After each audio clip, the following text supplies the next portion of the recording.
what we have here is a cognitive cooking demo to explain how the algorithm behind recipe creation works.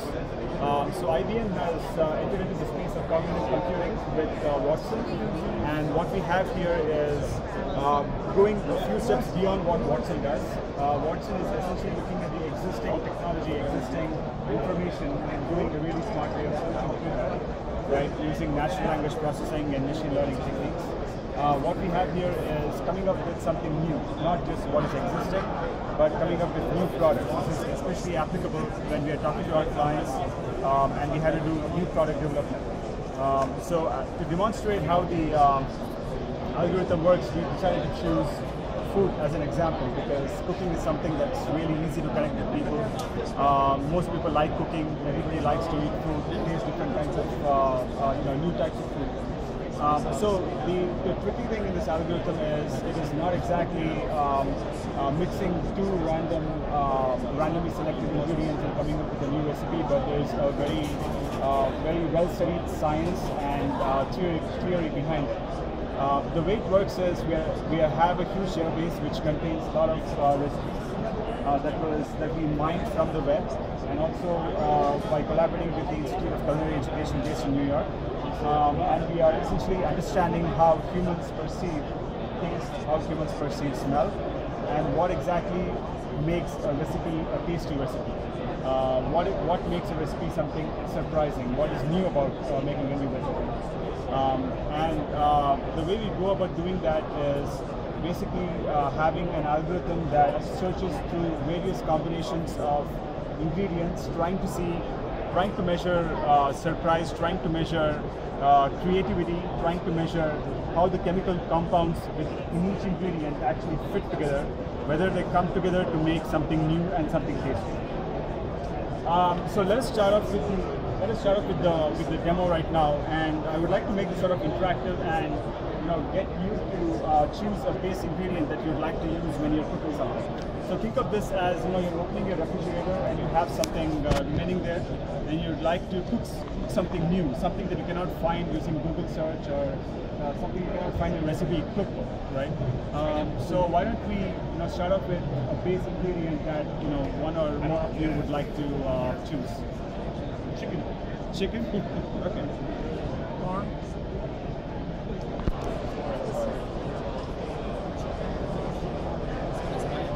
Okay. So once we choose chicken, what the algorithm is doing is it searches through the database. We have about 1 million recipes, searches through them and tells us about what are the cuisines that actually use chicken in them. And on the left-hand side, it is sorted by the frequency in which chicken actually appears in these various cuisines, right? And so we need to choose at least two or more cuisines that we'd like to combine to create something new. So again, I would like to open it to you folks. You can choose whatever cuisines that might be of interest to you. So we have Singaporean, English, Malaysian, Mexican. Do you need another ingredient, or what do you want? We want to select the cuisine.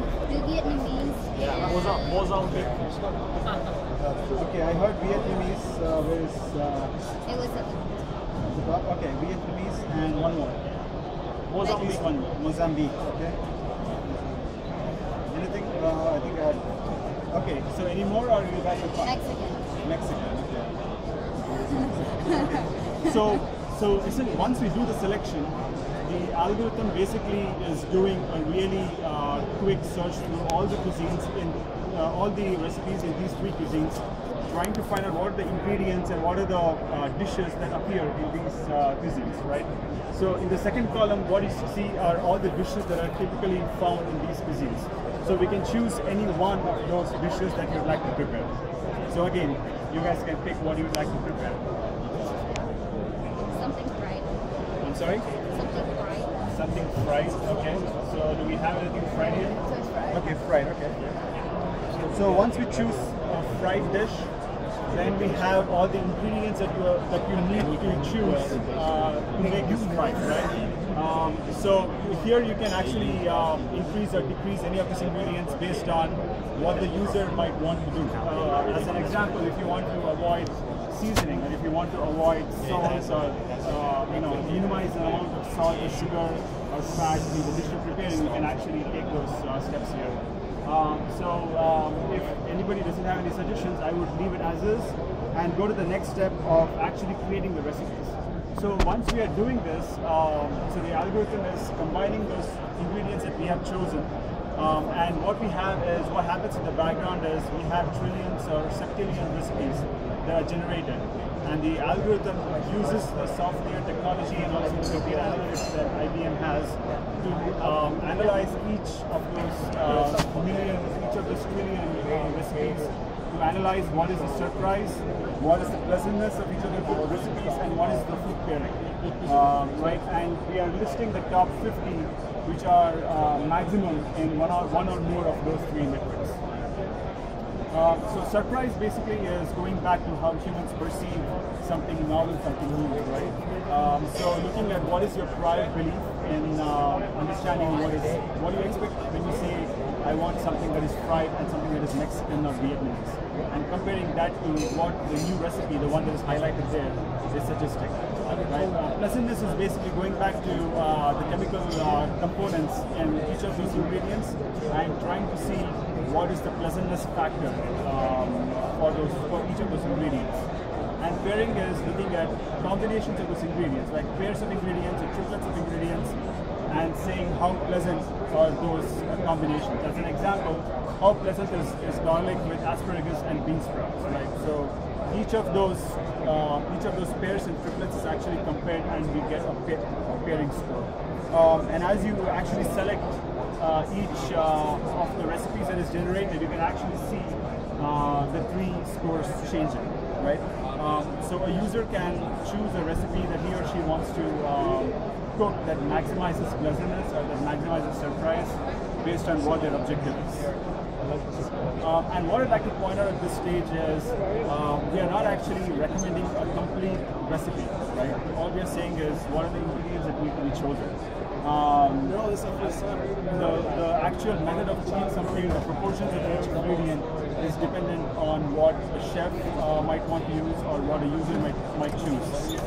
And all this work was actually done in collaboration with the Institute of Culinary Education, with the chef, with James and the other chefs in the food project, because we want to know the ground truth, right? So we want to know what exactly is surprising, what exactly is pleasant, and we need to know the ground truth for that, and for that reason we have been collaborating with them over the past 2 years to get this done. And the dish that I've prepared today is in fact an output of this algorithm, so if you guys haven't had a chance, please try it out.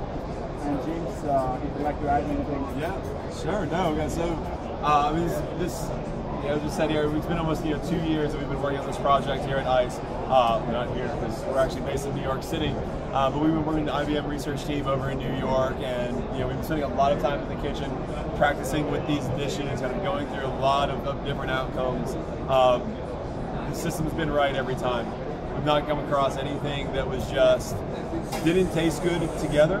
We had a few things. We had one dish that we couldn't sort of reconcile to the styles. It was really early on in the system, and it was just we didn't have enough data loaded into the system yet because we were trying to do a Midwestern mushroom stroganoff, and we came up with some really interesting ideas. We could make a really great dish out of it, but it wasn't a stroganoff, or it wasn't particularly Midwestern. And though we actually had to go back in and look at our data and say, all right, well, you know what?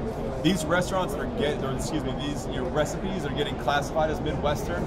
They're not really Midwestern. They're actually, and to me, it actually kind of became this very interesting, like social science study, because what is classified as Midwestern is actually heavily influenced from a Latin population that's really moving into the Midwest. So we're getting all of we're getting tomato and corn and cilantro and and masa. So we're getting these very Mexican Latin ingredients that didn't really fit our context of what we were looking for Midwest. So sometimes once we've gotten out the data right, every time we're coming up with really interesting things. This one to me is very interesting, and seems to be for me, it would be quite challenging that we're doing a fry with nothing to coat. I have no flour, I have no breadcrumbs, I've got nothing, to coat there to create that crisp fried exterior. So to me, it should be a lot more surprising. It was really surprising for me.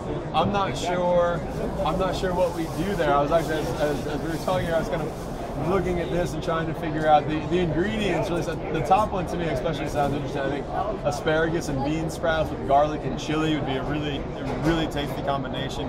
You do a great kind of like fresh vegetable cold salad slaw on top of that, and then a spicy mayo with garlic and ginger in there as well. And then chicken, egg, and butter all works, but what am I coating that with? How am I going to make that really crispy and deliver that promise of that fried thing that everybody wants when they see or hear about that dish? So it would probably take me a little bit of time to figure that out. Like here, down shallot, potato, tomato, I could take dehydrated potato flakes, grind those up, and use that as a nice coating, and I would be certainly happy to do that. But some of these other ones, I don't know.